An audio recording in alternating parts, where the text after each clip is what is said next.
Did you know that in Spanish there are 4 ways to say I was? We have era, fui, estaba, estuve, but they don't all mean the same thing.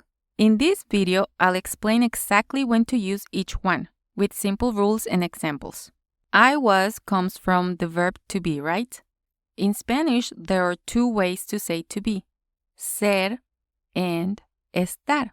So if you're talking about who or what you wear, you will use ser. If you're talking about where you were or how you felt, you will use estar. I already have a video explaining ser and estar and when to use each one. I'll leave you the link on the description for that.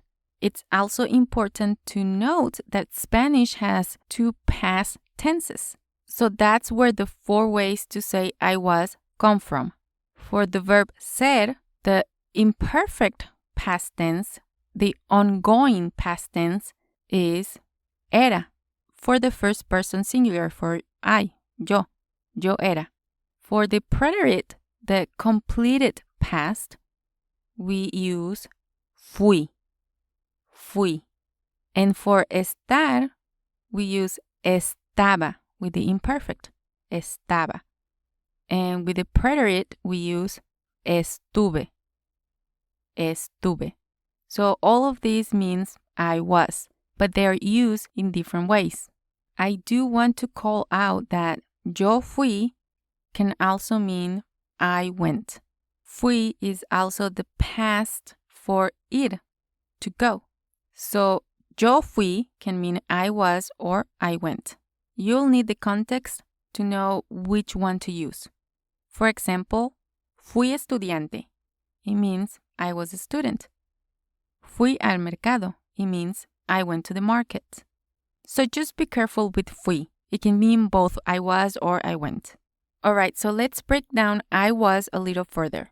Ser, one of the meanings of to be, is used to describe identity, time or date, characteristics, professions, and origin.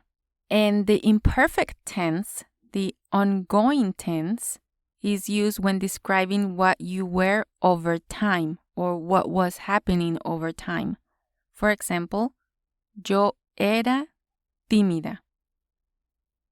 Yo era tímida. I was shy. The preterite tense is used when something is complete, even your identity in the past, when you are no longer that. For example, yo fui mesera un año. Yo fui mesera un año. I was a waitress for a year, for a time, and it's over now. I'm no longer a waitress. So we use era for long-lasting or background information. We use fui when it's a completed role or identity. Now let's look at estar. Estar is used for location, feelings, and emotions, and temporary states or conditions. The imperfect is estaba. You were somewhere or feeling something for a while. For example, yo estaba cansada. Yo estaba cansada. I was tired. And the preterite is estuve. And here, you were there somewhere or felt something briefly, then it ended. For example, yo estuve en casa ayer. Yo estuve en casa ayer. I was at home yesterday, but you're not at home now. So for background and ongoing information, we use estaba. For an event or something that's finished, we use estuve. So it's important to know when to use ser or estar because those rules will apply here as well. And then you need to know when to use the imperfect or the preterite past tenses. That will help you know which I was to use. Was it a feeling or a place?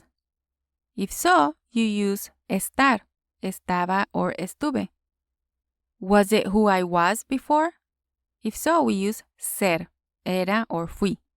Was it long and ongoing? If so, we use era or estaba. Was it brief and done? If so, we use fui or estuve. Let's take a look at a paragraph using all 4 of them. Cuando era niña, era muy curiosa. Una vez fui la encargada de cuidar a mi hermanito por primera vez. Estaba muy nerviosa porque nunca lo había hecho. Al final del día, estuve muy orgullosa de mí misma. Cuando era niña, era muy curiosa. When I was a child, I was very curious. We're using era because we're talking about an identity. Una vez fui la encargada de cuidar a mi hermanito por primera vez. One time, I was the one in charge of taking care of my little brother for the first time. We use fui here again from ser, but it's a completed activity. Estaba muy nerviosa porque nunca lo había hecho. I was very nervous because I had never done it before. So we're using estar here because it's a temporary feeling or emotion. Al final del día, estuve muy orgullosa de mí misma. At the end of the day, I was very proud of myself. And we're using estuve here again from estar because it's a feeling, but it was completed. It was done. So now you know the difference between era, fui, estaba, and estuve. They all mean I was, but we use them a little bit differently. And be careful with fui because sometimes it means I was, but sometimes it means I went. And to keep learning Spanish, go watch this video next. Muchas gracias.